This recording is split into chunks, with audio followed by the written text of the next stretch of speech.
just like, this is about free throw percentage or something. Yeah, I really worked on it in the offseason. Oh, we're live. Oh, my God. I got talking shit before the show. What is up, everybody? Welcome to the DNVR Nuggets Podcast. Let's go. Hump Day edition. Hump Day edition. Guess what day it is? Never forget. I got the fellas with me. We had a little practice today. We got some, I don't know about you guys. Since Monday, since that thing happened where that one guy didn't show up, I just became spicy. Yeah. I have just become a little edgier.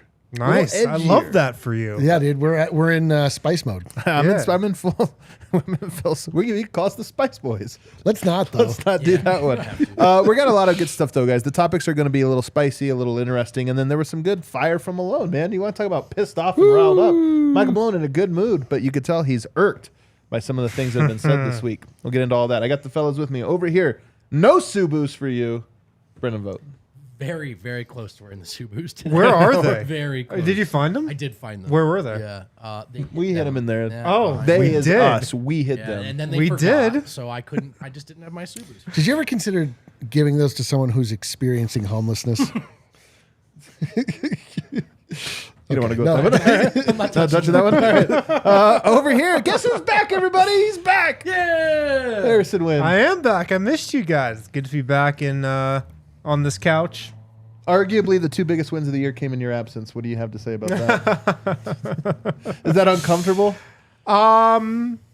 All right. No. It is what it is. All right, man, a few words today. And then over there, we got D-Line Co. Guys, I am quite spicy. Are you? I'm like you, man. As I mentioned, fully resigned myself from even considering or thinking about the MVP race. Yeah. And now I'm like, you know what? I'm back. Yeah, I'm back in. I'm so glad you guys are back. Well, we have to be back. Listen, Welcome back. Listen, I was like, this is so beneath It is Nikola beneath- Jokic. it is It is beneath Jokic. below who he is as a man. 100%. The way that people talk about this It is is so beneath me. unbecoming of the But not NBA. anymore. And it is not a conversation befitting the top human. But now we're in the goddamn mud, and he doesn't have to worry about it. This is where I live. You're on your turf now, baby, right firmly in the mud. Yes. Before we get to all that, I do want to get Wynn's perspective. You watched the games. I saw you tweeting along. What are your we didn't get to hear your perspective on the last two games. Do you have any big picture thoughts? Well, I just need to see the Bucks game because I 100% confident about the Nuggets heading into the playoffs after that game. Yeah. That was what we needed to see, I thought. So that game was awesome. How Jokic dominated defensive player of the year candidate, Brook Lopez, Right. was notable, I thought. They had 3 defensive player of the year candidates on that team. Yeah. Nuggets still scored. Funny how that works. But that's just a game I feel like you needed to see to restore whatever confidence that you might have had before the Nuggets lost 4 or 5 ahead of the playoffs. So I feel like you should feel great about the playoffs. And then, the Philly win, a win is a win.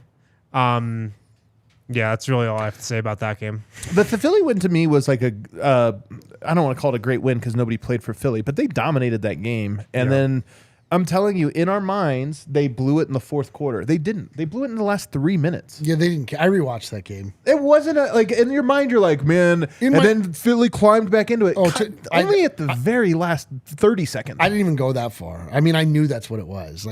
And that, it was not, I wasn't like, even when it was happening, I'm like, can we just get past you're not coming back. Can we just move on? Like, want to go get some more candy in the Lexus lounge. I mean, come on. Stop. He is the worst. I actually hate him. Dropped it 3 times. Yeah, so many times. I can't believe it. What, candy from the Lexus lounge? I wouldn't drop any of that. It's too precious. It's like alcohol, like fine dining, but you focused on the candy. No, did you hear he ate a hot dog somehow? Like, out of all of that, he got a hot Pretty dog. gross.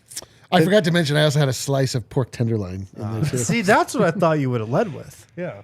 Well, that's not how I led.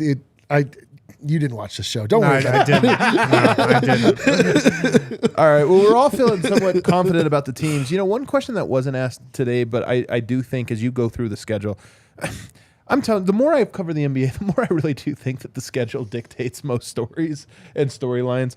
The Nuggets have played 3 games in 10 days? What did we determine it had been? It'd been a lot. Yeah. And I honestly just think it's so under. I mean, we appreciate it because it means we have more off day shows we have to like plan and prepare for. But it really is underrated how much it's like. Yeah, the team's rested, man. I expect them to play well even tomorrow night because they're rested, and rest at this point of the season is so supreme, so important. But let's get to practice because we did speak to. How many people do we speak to today? Just 2? Just 2, yeah. Just 2 guys. We got AG and we got Michael Malone. Why don't you walk us through this? Well, Aaron Gordon thought he had a lot of interesting stuff to say. He was just asked about, where the team's focus is at this point in the season. How many games do they have? 7? 7 games left in the season. He settled on a couple different things. It's about developing momentum heading into the playoffs, communication, making sure that's there, less lapses on defense. And the last one I thought was interesting, showing more variety on offense down the stretch. Aaron thinks it's important, to open up the playbook, show teams a lot of different looks over these last 7 games. So the scouting report isn't just guard Denver on these 1 or 2 plays that they go to all the time. I thought that was interesting. I thought it was really interesting as well. And there is something to this, like a good question that I don't think you would get in a scrum. You would more get in a one-on-one with a coach. But just the different like personalities of months. Like what is November basketball? Does it have a guys aren't quite in shape and you have to be lean into this or whatever it is. What is January basketball? What is, this? April basketball to me, end of March, April basketball, I do wonder how much of it is teams are just preparing for the playoffs, especially a team like Denver, and they're probably not going to run all of their common sets. They're going to run some other stuff for 2 reasons, as he pointed out. One, you want to work on late game execute. Let's try this out. Let's try this. So you have more things in your back pocket. But 2, every coaching staff in the playoffs right now is scouting every team. They have their scouts out there and they're taking notes. If you're running stuff you've never run before right now, the scout gets so big. It's like, I don't know, man. They got all these different things they're running, and I think it confuses them. So twofold, and he mentioned those. Yeah. AG also talked about what happened at the end of the Philly game. If you remember, he didn't come back in when Denver put most of its starters back in. Jeff Green closed out that game. Aaron Gordon did not. And then, Malone said he went right to Aaron Gordon after the game, and, they settled on what the situation was. Aaron Gordon spoke on that today. He said, look, we're up 20. I had turned my motor off. I'd parked the car. I think Malone understood what the situation was and what it called for. I think he actually made the right call, AG said. Man. Wonder if we would have had that tone if they would have lost. Totally. Just FYI, my motor's off over here. I could say. Don't. Have you parked the car? I just let it go. I don't Park know. the scooter, man. Yeah, so somebody's sleeping in it. Yeah. You talked about just Denver's rested, and we expect them to play well. AG feels rested and healthy. He was asked about just where he's at, and he said, I feel like I'm healing. My ribs and shoulders are healthy. I feel like I can play my game uninhibited now. I mean, look, man, this was one of my big takeaways from practice today. Aaron Gordon, to me, presented himself better than he has recently. Happier, more confident, more positive. And whether that's health, whether it's something else, I don't know, maybe it's all of it combined. Journaling. It's just all of these things into one pile. But today I just felt like he had a different presence about him that I was like, all right, it looks like AG's back. Yeah, I thought it was a very Mr. Nugget response. I was going to say, it probably took a little time for the gravity of being Mr. Nugget to wash over him. Yeah. He ran away from it at first. You needed some time to you don't always you want the reluctant leader. We talk about this. You want a reluctant Mr. Nugget. You know, you don't want someone that's out there campaigning, inviting denizens of Denver to a dog park, things like that. Wow. You want somebody that just shows up. Wow. Did somebody just catch a stray? Shots fired at a former Mr. Nugget nominee. Unbelievable. His favorite one. I know. That's your guy. Yeah. Your nominee. I literally have no idea what you're talking about. All right. At first, I thought he was going to take a shot at Joel Embiid, talking about campaigning and this or that. Nope, it was a shot at our own. Our own guy bones. And then my last note on AG, he was talking about Michael Porter's game, and he said, "Look, Michael Porter's playing smooth. He's playing within the offense, taking shots that are presented to him. MPJ, he's just doing what he does. He's not rushing. You're starting to see him get to the cup more." He's starting to score from all 3 levels. I love that note too, by the way. It's a good basketball note because we've been talking about Michael Porter, I've really been hammering home that he's getting to the rim. He's finishing with dunks. He's doing this or that. But there is a third level there, that mid-range one. And when he said that, it made me think like, yeah, he is getting there too. He's getting the threes that he's always gotten. Mm-hmm. He's getting the blow-by dunks now, but he's also getting the shot fake, go one dribble, defense recovers to the rim, and he gets the midi, and he's hitting that. So I like that note. Good job, AG. Yeah. Should we get to Malone? Let's get to him. All right. Michael Malone, his kind of message today, I feel like, was our players are in a really good place mentally. Yes. And there's a good vibe at practice. There's a good energy. Denver is rested, like we're talking These about. guys were tired, man. Totally. They were tired. They played like 17 games in 25 days, whatever it The was. road trip, too. Yeah, it was just like a lot of games in a row at the end of a year, and they were tired. They got all these days off, and they're back to feeling good. Yeah. Very he relatable. said that, a part of being positive or a part of being in a good place mentally is staying positive, and that's what he's trying to do. Malone said, for a lot of people, outside of our team, you lose 4 in a row, the sky is falling, but we handled adversity, we stayed positive, and now we're on the other side of it. He said practice today was short, upbeat, players were energized. Quote, you don't want energy vampires, you don't want someone sucking the life out of the room. Is he talking about Westbrook?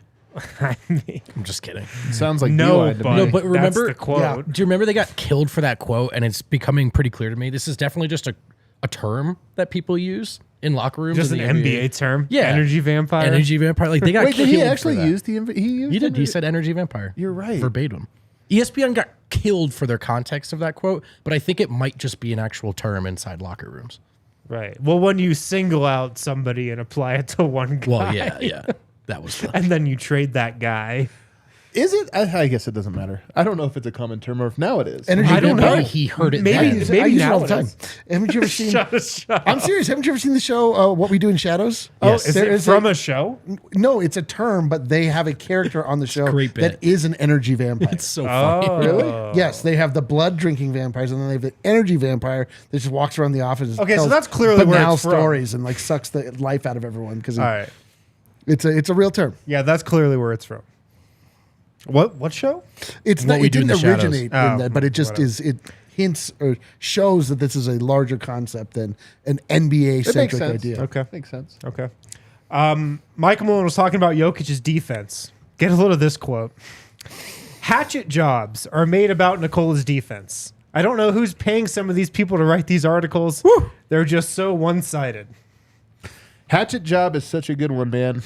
Malone cares so much more about this stuff than anyone else on the team, and I think it's so cool. Yeah. And there's only one article he could be talking about, right? I mean, you could say that he's talking about the Shams Charania of Q&A. That might be a part of the hatchet job, but I think there was one that was definitely a hatchet job. The one that used the name of Nikola Jokic and Yeah. the title of it talked about him having problems in his game. Well, as Mike Singer pointed out to me today, that headline had a question mark at the end.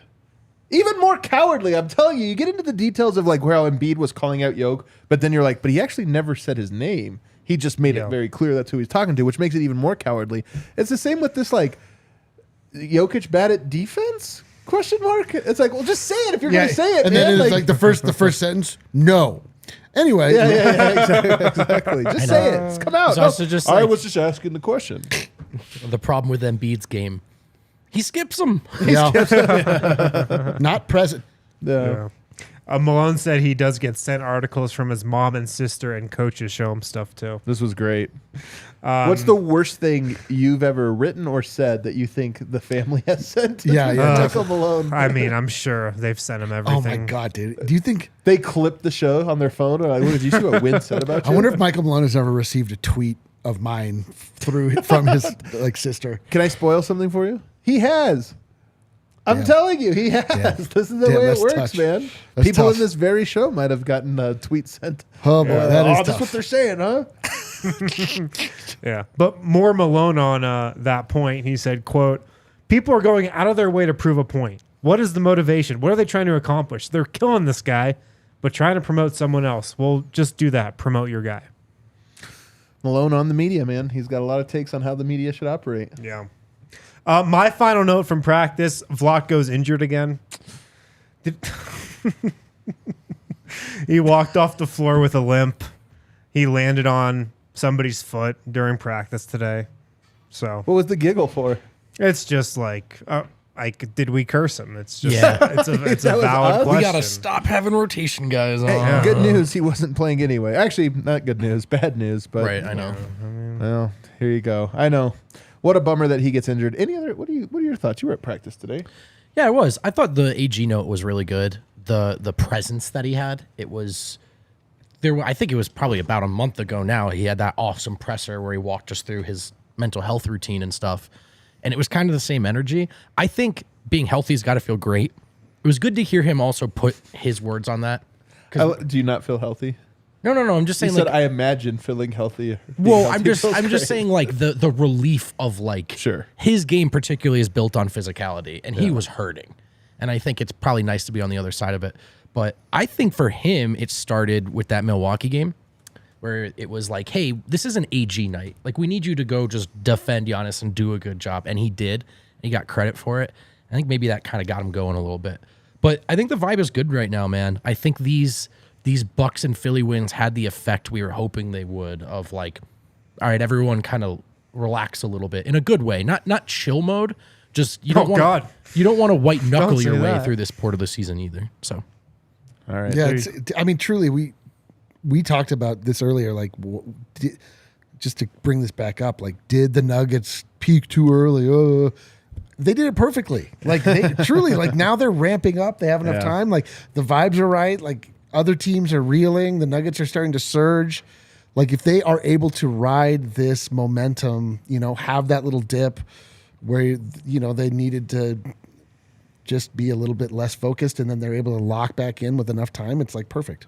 Yeah, I will say during the losing streak, it was almost frustrating talking to the team because they were so much less worried. And Malone made reference to this a little bit today. It was either Malone or AG, where it was like, like a lot of times on the outside, people will feel us. Was it Malone?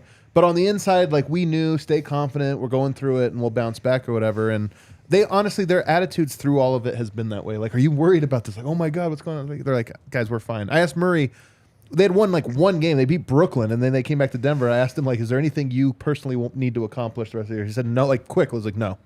I'm ready. You're just kind of like, all right, well, you guys are on a losing streak. And he was right. They ended up winning a couple more, and they're on a win streak now. So here we go. Yeah, you dumbass. Yeah, exactly. I'm telling you. All right, let's take a break. On the other side, very cool article from one Harrison Wynn today. What? It's the first I've ever heard that sentence uttered. First time for everything. Survey results from around the association. Breck Brew, the official beer of DNVR. Make sure to pick up some Mile High City Golden Ale today. Check out the Breck Brew beer locator, breckbrew.com. That'll tell you where to get Breck Brew closest to you. Nothing's better than taking in a Nuggets game with a Mile High City Golden Ale in hand. So pick some up today. Breckenridge Brewery, the official beer of DNVR. Also, shout out to our friends over at Ivy Nutrition. Hell yeah. Ivy Nutrition, stop by their Wash Park location. It's at the corner of Alameda and Downing. Anybody. By the way, only that Has to be location. that, yes. Has to be that one. We had somebody reach out, went to the wrong location.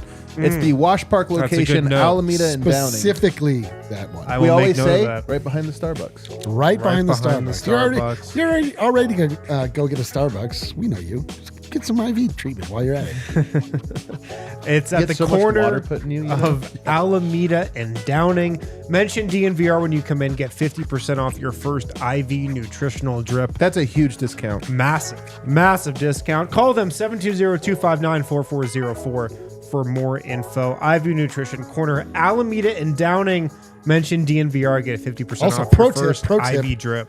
Do not go to the bathroom before you show up, because then you'll be like D-line, where you're like, oh no, I need to produce. It's a lot of detail here. Yeah, what is that? I had to. Yeah, it's like I just don't do it. Save it. Incredible. Advice of the day. Advice From of the day. D-line. Yeah. Is that, are we done? Yeah. Oh, we're done with that breaks. All right. Harrison, you had a banger today. banger. A lot of times, He always gets the G. Banger. Banger. Walking. Me? Yeah. When you say, I'm Let's walking talk, here. guys. Yeah, let's I dropped Yeah, the. drop it. guys. Let's talk here. Nuggets. I'm walking. I'm walking here. Hey, we're Yeah. walking in. I speak normal English. Don't you know? There's people from Colorado. They say have the best no accent. It's That's just the right. best- They're also the most beautiful, the smartest. dude. Man, a lot of good qualities Best that I fall. possess. I love the fall. Whenever here they in open their Colorado. mouth, banger. Each Banger. time. Yeah, yeah. Great enunciation. Sorry. You interviewed. It's always interesting to see because we have the national media. Yeah. We have the local Denver media, but the local other place media. It's always interesting to kind of get their sense. So this story, you interviewed a bunch of people. How'd it go down? I reached out to 15 media members, one person who covers each team So one in the from Denver, Western too? Conference. Somebody from Denver. Yeah. Oh, you didn't ask me. I didn't ask any of you guys. He's sick of us, dude. I bet he asked Singer. I did not ask Mike Singer. No. All right. No. Well, we'll have to keep guessing. You can keep going down the line if you want. All right. Blackbird. I'm not going to tell you. Now who reveal I- your it was, sources. it was completely anonymous. I'm not going to tell you. Don't reveal your sources. So I reached out to 15 people. Each one of them covers the team in the Western Conference. And I asked them a series of 10 questions. And I just wanted like one or two words from them or a sentence on each one. Compiled them, and these are the results. Awesome. All right. Well, let's go through some of these here. The thing that stood out to me. So you asked, these are people that have no allegiance to Denver, they've just seen the West.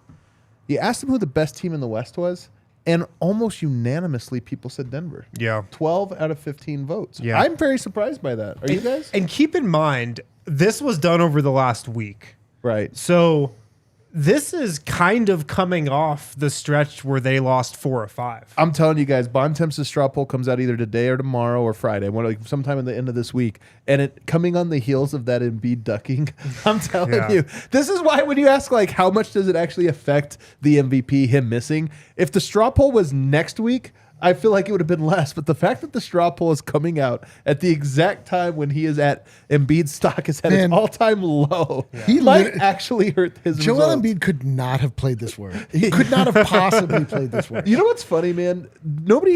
People don't give Drew Hanlon enough shit. I've actually heard from MVP voters that say they are turned off by Drew Hanlon's Yes. constant bullshit on Twitter. And that day, he was going off. I'm telling you, he might have been the one to tell him, don't play tonight. That guy's He a actually legendary might have, man. poster. That's a good point. Such a good poster. But he posts the worst stuff. Like, it just, Right, right. he's so like toxic and stuff. And it's like, bro, I'm telling you, Drew Hanlon like lowers Embiid's MVP odds by like 5% just by his behavior. People are actually turned off by him. I couldn't possibly agree more, and I can't possibly believe that I don't have the same adverse effect on Jokic. Well, that's what's so funny is people try to be like the Jokic posters, man. They're too insufferable or whatever. But it's different what you're doing. You know what Jokic's trainer's at is? I don't want to know. No, you don't. That's the point. You don't know what it is. That's a So good there's point. no way he's on Twitter. That's a good point. At Tim Tetrick. That's Tim Tetrick. He's just posting bullshit. Dude. Embiid's, blocks plus minus is nothing like Jokic's. Dude, blocks don't even change possession half the time. A steal is a we should guaranteed. send Tim Tetrick some stats and see if he wants to get into Oh this. man, that would be incredible. So I mean, D-line, what do you make of this? That almost everybody. I mean, the only other team that got votes were the Suns. They got 3. I mean, my two thoughts on this. Number one, it's right, and that people have seen that Denver has performed well all year, and Jokic is likely rolled into their city, or they have come to Denver and seen Jokic decimate their squad. Second thought, they don't pay that close attention because they have you have a locked in idea of what a team is early on, and then coming off of the heels of them playing badly, like they're either unaffected because they know they're good, or they just weren't paying attention. Are you talking about the Nuggets? Yes. Are the Nuggets coming off a bad stretch? Well, we were talking about how the poll came out just off off of the Well, That's when I sent it out. Some people gave me their vote like immediately. I got some people's vote yesterday though. gotcha. So The blending. But I think largely, people. This is the third year in a row of Nikola Jokic dominance. Like, if you haven't bought in now, it's honestly you're kind of Not about the MVP though. I'm talking about the I know, Nuggets being the best team. But I'm saying like with that comes focus on his team and how the Nuggets are doing, and you actually start to pay closer attention when you consider a team an actual contender. So I think that to me it's I'm surprised but not surprised. It's correct. Interestingly enough, though, you also asked, the Nuggets are the blank most likely team in the West to make the finals. Yeah. Fewer. 9 first place votes, 5 second place votes, no third, but 1 fourth place. So it's interesting that people think Denver's the best in overwhelming numbers, but slightly fewer think they're actually going to make the finals. I mean, I think that's probably the common sentiment. Like, yeah, the Nuggets have been a great team all season, but there is still a portion of people who have this doubt about how will they perform in the playoffs. There is, I mean, there's a historical concept of certain teams. Like, the Nuggets are not a team that makes it to the finals. So ergo, this is the Nuggets. The Nuggets to go to the conference finals is, that's amazing. Like, you just have baked in ideas of what teams are capable of based on how they've performed in the history of their franchise. And matchups matter, right? There's just a difference between picking out the best team in a league and the team that's going to win. The best overall seed in every league. But we don't know the matchups, though, is the thing. Well, that is a good point. That would be awesome. They're like, I refuse to answer until I know the matchups. Well, I mean, yeah. Well, I don't know the matchups. That's a really good counterpoint. It is We one don't thing know the that's so matchups. crazy about the NBA this season, and especially in the West, is that nobody is going to know. When do you think Denver? Well, they won't know because of the play-in, so Right. they'll know even later than everyone. But Yeah. even knowing who will be in the play-in might not happen till the literal last day. It's becoming more and more likely that the last day will carry enormous. This amount is of every year. significance. Every year it's like this. There's some bunch up where. I mean, it's not in the East.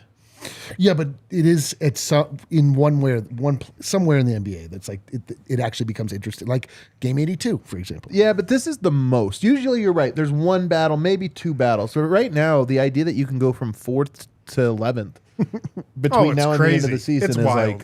very Yeah, very it's- unique. I've never seen anything like it. I like this question. What will be the Nuggets' biggest weakness in the playoffs? Yeah. A lot of votes on the bench, which is kind of interesting. I don't know that but then 6 votes on the defense. So you get equal numbers bench and defense. 1 vote for coaching, which I found very interesting. 1 for top end talent that just This pissed was a me weird. off. Yeah, I hated that too. We're going to have to discuss that. And I then- almost made that vote not anonymous. Just kidding. and then 1 was past playoff success, which I'm guessing is what D-Line is saying. Just Yeah, like you kinda have to be the there. explanation there was like they haven't done it before. So the teams that have are Golden State, Phoenix, nobody else. Who else has Yeah, done that's it? it. That's it. That's you it. can say of the. I mean, LeBron. You could say Lakers because LeBron has done it. Yeah. And more with the defense, a bunch of people wrote Jokic's pick and roll defense specifically. Yeah. I mean, that's Yeah. One person mentioned Jamal Murray's defense. interesting. But yeah, a lot of worry about the bench and just how Denver hangs with teams when Jokic is off the floor. Are you more worried about the bench or the defense vote in the playoffs? The defense, because the rotation shrinks and the starters Yeah. just play more minutes. Remember when Malone just played them the whole third and they won? Yeah, I you do. know, I like remember that. that one. Obviously not to that degree, but you're kind of talking about that dynamic a little bit. So it's the defense. Not that I think the defense can't do it. I just, the top 5 players just are good enough if they defend at a high enough level. Yeah. Coaching popping up here. I thought that was interesting there, D-Line. Only 1 vote, but I thought it was interesting. Well, yeah. I mean, it's kind of been. I mean, Michael Malone is like the best coach that doesn't get credit for being a great coach, and a lot of that comes from the things that we complain about. His like in-game rotations, I don't think are widely respected throughout the league And necessarily. that was not from the Denver person either. I'll say that. Right. So I don't generally hear a lot of people around the league praising Michael Malone or like talking about the coaching job or the cultural dynamic that he's helped to foster.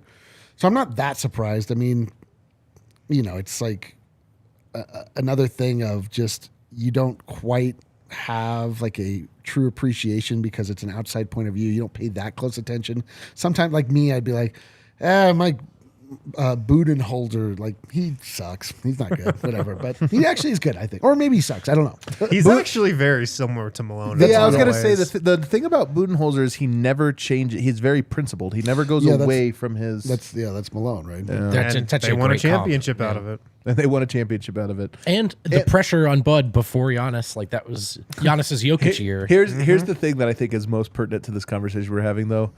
There's Bucks fans that still want him fired.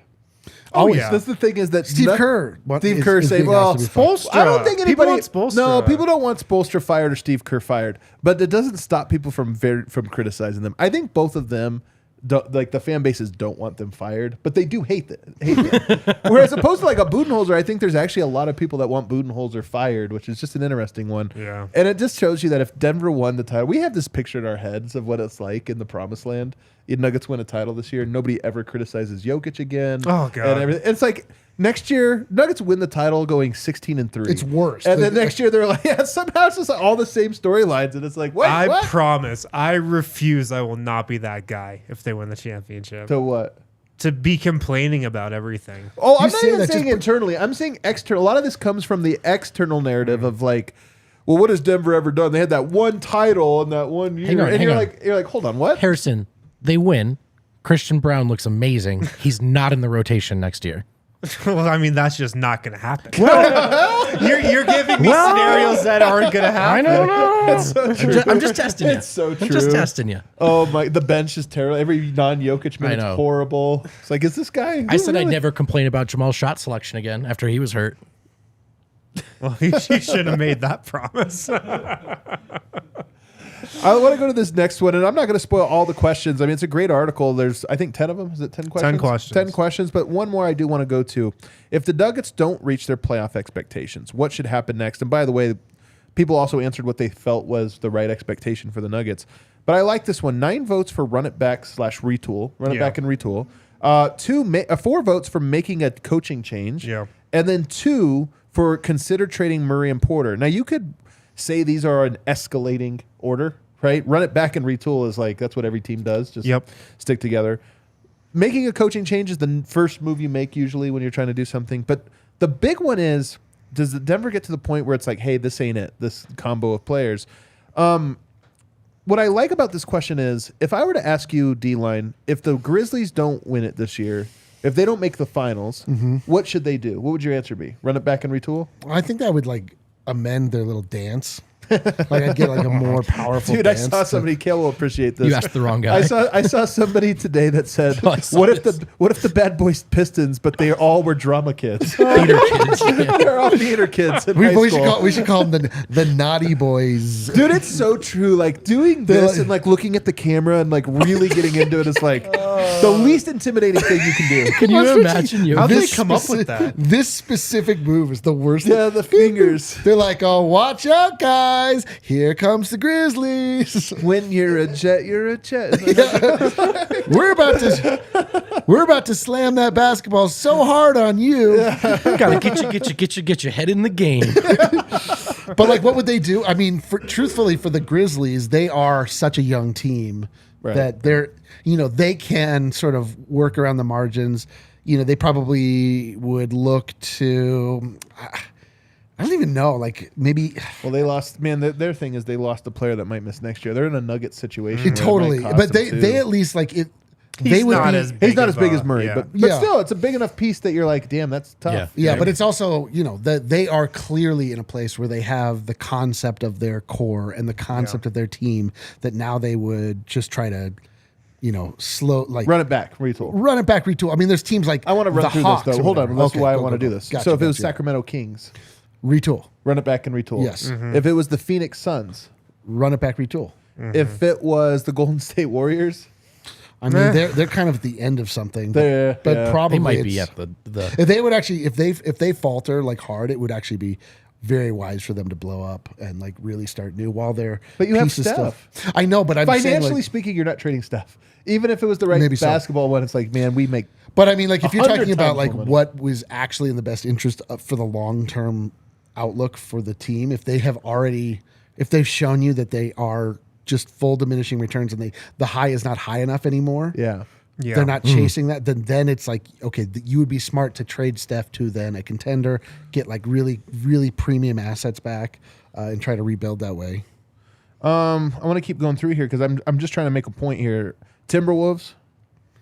Retool, run back. Probably. I mean, What other choice do they have? Run it Trade back downs. and retool is always like the safest option that keeps your, Right. ceiling and floor at It comes down to an like okay place.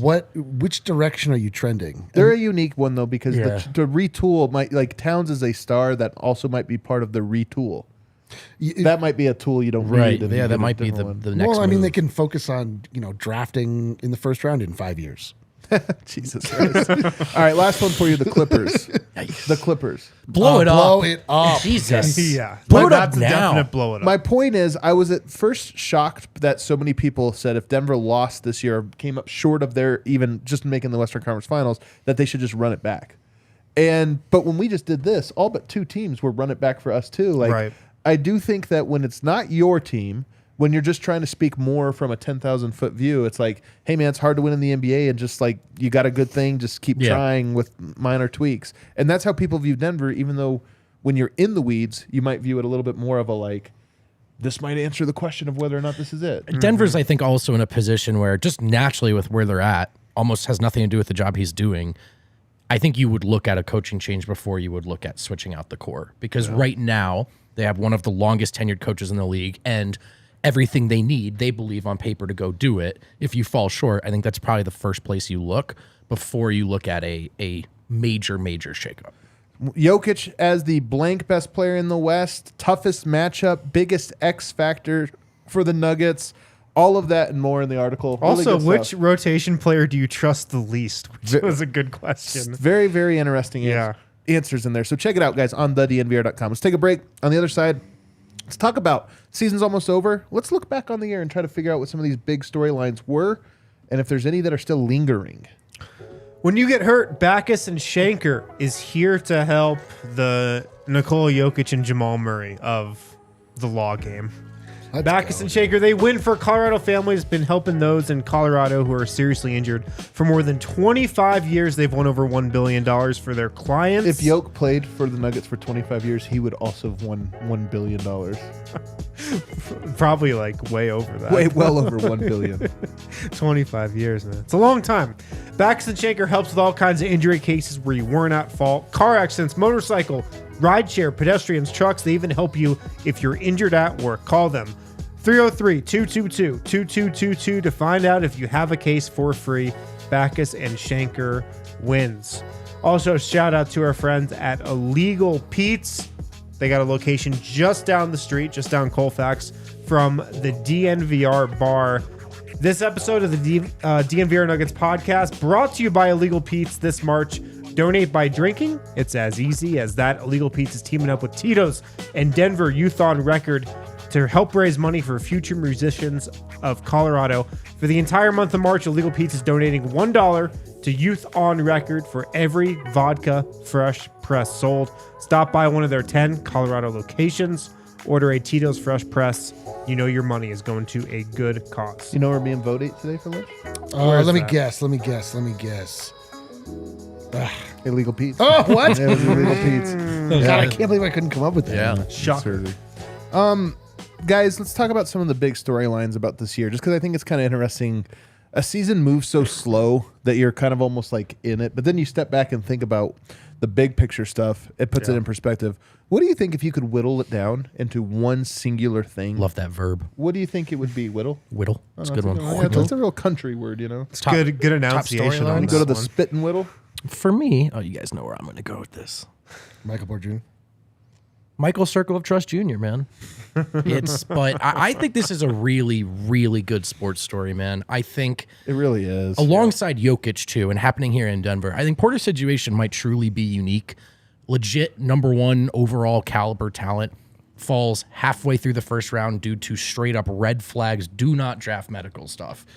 You know, hits the ground running with a team that is looking to become a contender, a team that probably can't get there through the free agency because it's Denver. Right. A team that, if they're going to keep a guy like Porter, has to give him a max long before he's earned it. And you think about the pressure, then Murray gets hurt, so they miss that year. And now Porter comes back, and it's, hey, we need you to be the third best player on this team, and we need it right now, and we need it in these specific ways. And he said, word, I got you. And he's passed all of those tests in the regular season so far. If he is this guy in the playoffs, this is a tremendous sports story that I know for a fact a lot isn't going to be told on the biggest scales. And it's one that I'm grateful to have seen, you know, on the ground level with my own eyes, because I don't think ESPN would be talking about it. But for us, we've talked about it all year as one of the best stories, and with good reason, in my opinion. Yeah. What would you say, D-Line? Best story of the year. The biggest. Biggest story of the year is The biggest, most important story. Well, like, it's going to be Jokic. I mean, I was going to. Well- I mean, to get it MVP 3 times is going to end up like That's a good point. That's like How we just sweep that It's under a the rug. pretty significant story. I it's a don't know if he's going massive to get story. it. Is it not the biggest story if he doesn't win it? If he doesn't win it, then we go back into it is the Nuggets returning to where they should have been had they been able to keep their talent together, and or just getting the Nuggets where they should have been this whole time will be a big story. But if Nikola Jokic gets a third MVP in a row, that's going to be massive, massive, massive. Hopefully, that isn't the biggest story that comes out of the Nuggets by year's end. Hopefully, we're talking about the Denver's first championship. But, even when you look back on that year, you'd be like, oh, yeah, that was Jokic's third MVP year. Like that was massive. That has ripple effects, which will be felt for years and years and years. Yeah. It is funny. If he does go on to become the third 3-time in a row MVP, that would clearly be the biggest one. For me, all year long, I've been like, he's not winning it. He's not winning know. it. And now I'm like, he might actually freaking win it. Yeah. I can't believe it. But I mean, with Jokic, I think the story there is just every year he has this unbelievable season. Last 2 years, he's won MVP. And heading into the next season, we're always like, how can this guy possibly get better? Right. Like, how can he possibly raise his game? And he's just like so emphatically raised his game to an entirely different level this year. He's so much better than he even was last year. You think? Come on, man. He is. He's better than he was last year significantly. And I mean, let's just go through it. I'm just going to try to play devil's advocate here. Because last year I felt like this year he's been in third gear for most of the year. Part of what's so impressive is that he's this good in third gear. I just feel like last year we saw fifth gear Jokic a lot more by necessity. I do think like the skill set continues to improve. It's about one thing to me. It's about how he controls a game. Yeah. He controls a game right now at a level that he even didn't last year and the year before. And that's saying something because last year was incredible. But I think he's raised his game even more this season. He went up.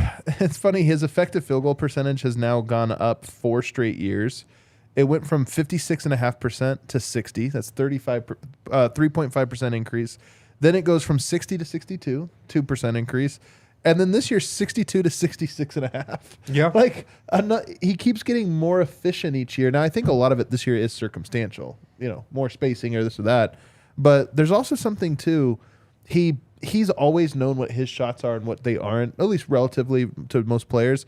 But this year, he's somehow like, he's 100% on knowing when to shoot and when He's not to. figured out the game of basketball. Yeah. He's cracked the code. He's solved NBA basketball, and that's what it looks like. I think it's that over the last 2 years, particularly last year, he's seen every conceivable coverage, and he's seen it without the pieces to exploit it. And so it's like taking the donut off the bat in the warm-up circle. You know what I mean? You get your pieces back, and the bat speed is quick. Right. And he's seen these coverages that he's seen before, only now he has what he needs to take care of it. Like last year, he had like a bat with Austin Rivers wrapped around it. Yeah. He takes it off, and it's Jamal Murray. Right. Might have been funny if it was Facu, though. I was going to say Facu, but Facu is actually quite fast. That's a good point. So I think that's how he's better. I've said this before, but I think it applies more than ever. This is just Neo seeing the ones and zeros at this point. He's reading code. By the way, I always think of Tim Conley's quote about, I always ask Nikola, how long are you going to do this? How long are you going to play? And he always just says, until it's not fun anymore. The ones and zeros part, I do wonder if the game keeps getting more and more boring to him. Just because so much Absolutely. so much of a season is learning the game and coming together and getting quicker at your reads, but it's like he starts at that level. He hit a game winner and like was like everyone was jumping on him. He was like, I know. I I just wonder how fun it is for him when like so much of this is school that he's like wrote dissertations on. He's like, all right, I got to go back to the drawing board on this. Right. Okay. Those are all big storylines. Bones Hyland getting traded to me is one of the big ones of this year, and it's because Why of are we the way, talking about old stuff, man? well, that's what this segment is. Okay. Yeah, it's talking about old stuff. I think it's almost when things happen, especially slowly or whatever. And that one wasn't even that slow. It felt like it actually happened kind of quick. But Very even quick. still, then it still felt like this thing that became smaller than what it actually is. Bones Hyland came into this year as a fan favorite and a reason for extreme optimism about the Nuggets' ceiling. You had this guy who was like, hey, man, what if by the end of the year, Bones is putting it together and he's like not quite a rookie anymore. He's not quite a second-year player. He's kind of like as close to being a third year as he is a second year. And that was the hope. And then he had all this upside. And can he be a star? Is he a guy that, maybe is with the team for a long time or whatever? The fact that it went from that at the beginning of the season to being traded effectively for nothing. I mean, now we could say, For nothing. at the time it was Thomas Bryant and Reggie. Even though the trade wasn't that, it was like, yeah, but you're getting two guys back that can contribute to this year. Turns out they're not going to contribute at all to this year. So you really did have a player that you were hopeful was another star in the pipeline, and you ended the year by trading him away for token pieces that are nothing. That's a hell of a big storyline on the season. Yeah. And I think the greater story there is the Nuggets being a team this year that's just like gotten to the level where winning a championship is the only thing that matters. Right. And anybody who is detracting from that, anybody who is pulling in the opposite direction, there's just not time for that. Like in years past, yeah, there could have been, but there is no time for that anymore. They've just gone to this other level where that just stuff isn't going to fly. And you think about, excuse me, after the game, after the Sixers game, accountability was the theme in the post game. And Bruce even said that's something we've gotten way better at. Because he was clipped kind of yelling at Porter in the huddle. And he told me, he was like, I was mad because he didn't pass the ball when he took that mid-ranger. And then he said, but Mike can get on me too if he needs to. And later in the game, Yoke got mad at me. And he said, I think that's where we've gotten better as a group. Yeah. We just get on each other now. And you think back to the Bones thing, I think that's probably the heart of the matter.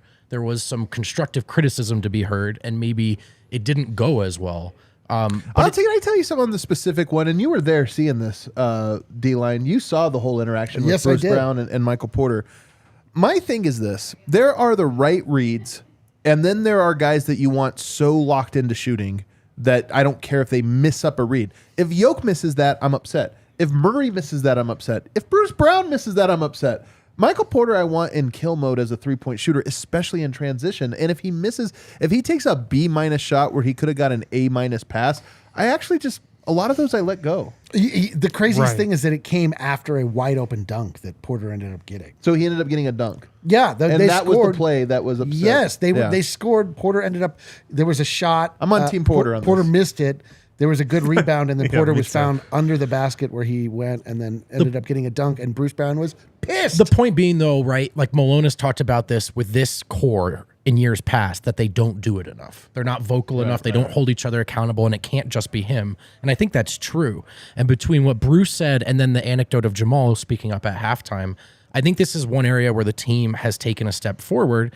And just to bring it back to the segment, I say this because of Bones, because I think that is maybe where, more than anything else, Bones' timeline was incongruent with the rest of the team.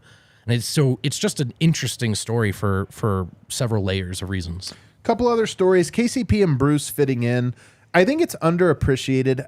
I mean, like, does Reggie Jackson feel like a Nugget? He feels like Bryn Forbes to me. This guy that will be like, oh yeah, he was in Denver for a little bit. Agreed. Like even Austin Rivers was here for a year and change, but won't at the end of the day feel like a Nugget to me. He'll feel like a guy that came to the Nuggets.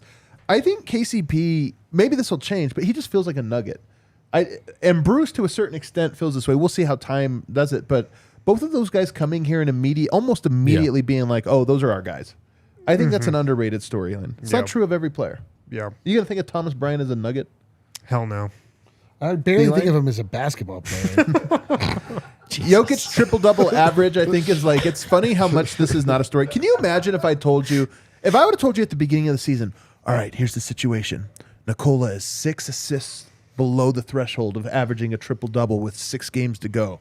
How invested are you in that? You'd be like, oh my God, how fun would that be to follow? Right. We're not even talking about it. No. Yeah, I really hope he gets it though. Why? It's just, It's cool. look, man, like part of our job is to tell Nikola Jokic's story and like establish what his legacy is going to be, and like averaging a triple double on this season with this efficiency and potentially winning a 3rd MVP is something that can be front and center on his legacy. So I hope he gets it. He's a center. Like we know that, so we take that part of it for granted. There aren't going to be other centers that enter this conversation. I agree. Like it really, as Harrison says, specifically for Harrison, like creating the narrative, crafting the story, getting people interested, and somewhat like getting people to understand, recognize, and appreciate the greatness that is Nikola Jokic for the casual observer and for the sometime viewer of Nikola Jokic that doesn't quite get it. There are certain words that you can use that will trigger in the average person's mind that this is impressive. Triple-double is one of these words. I think the triple-double thing, he won an MVP and it felt cool. And then he won a second one and we're like, oh my God. And now he might win a third.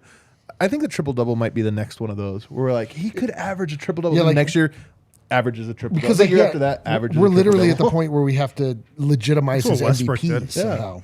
It's Yeah. crazy. Let's take a quick break. We have No one- break. No more third break. All right. I do want to Hell ask. yeah. I do want to ask one quick question here instead of a typical 4 segment, and that is, I put these stats out the other day about Michael Porter Jr. and where he is all time on the Denver Nuggets list. I don't think he's going to make it. I think he's Really? 29 threes away this year from cracking the top 10 all-time 3 points made in Denver Nuggets franchise history. He's done it in record speed. I mean, nobody has gotten to the top 10 as fast as he has. But to me, it's a big deal that he gets there. And if it, who knows what happens in the offseason? I don't think he'll be traded, but you never know. It would be a shame for me, for Michael Porter, because when I think of the best 3-point shooters in Denver Nuggets history, he's easily there. But He might be one. It might be number He one. is Yeah, one. he is one. So I want to see him get on there, and obviously if he keeps playing for years and years, it'd be great. But do you guys think of Michael Porter at this very moment as an all-time Denver Nuggets player? You think you absolutely do for Jokic, and I think for Jamal, wherever you have him on there, he's somewhere. But is Michael Porter an all-time Nugget? No, he needs this playoff run. I think he needs to be healthy for it, have another moment. And I've detailed this. He actually does have a sneaky list of playoff moments already under his belt, but it's the consistency of he was there, he was healthy, he was a factor. But I think he has bought himself so much goodwill with the fandom. Right. It's actually one thing I think we would be amazed to track, just in terms of like the live chat feedback. Right. The way he went from a red herring to a prize, right, for this fan base. I think he has a real chance to do that. But it's about being present for a playoff run in the exact same way he's been present now. Be reliable, be solid, be that third best player, and these fans will never, they'll never forget it. D-line? Agree. I mean, he is. If he stopped playing now, they'd be like, oh yeah, God, he was great. Like what? That guy was like really interesting. Like, but I like. It's a little prisoner of the moment to say that he is an all-time Nugget. Right. There are playoff implications. There's also just longevity, and there are just Michael Porter's time here has been so dotted by being here and out and here and out, and like this is the first season, I think.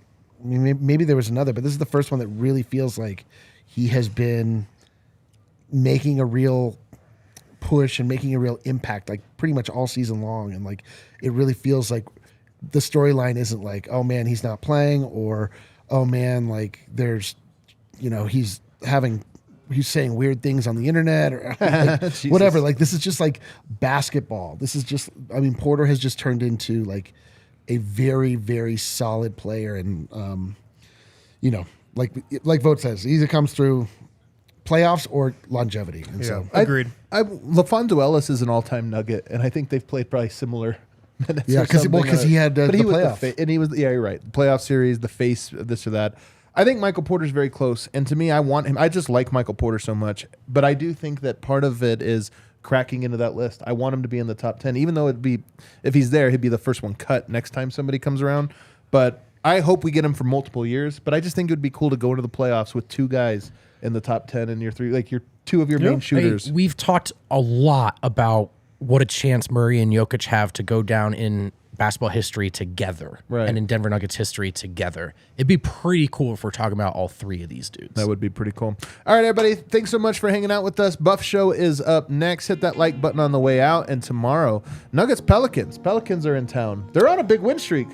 They're hot. They're hot. So we'll be back at the pregame lounge ahead of that. We'll see y'all then. Let's go.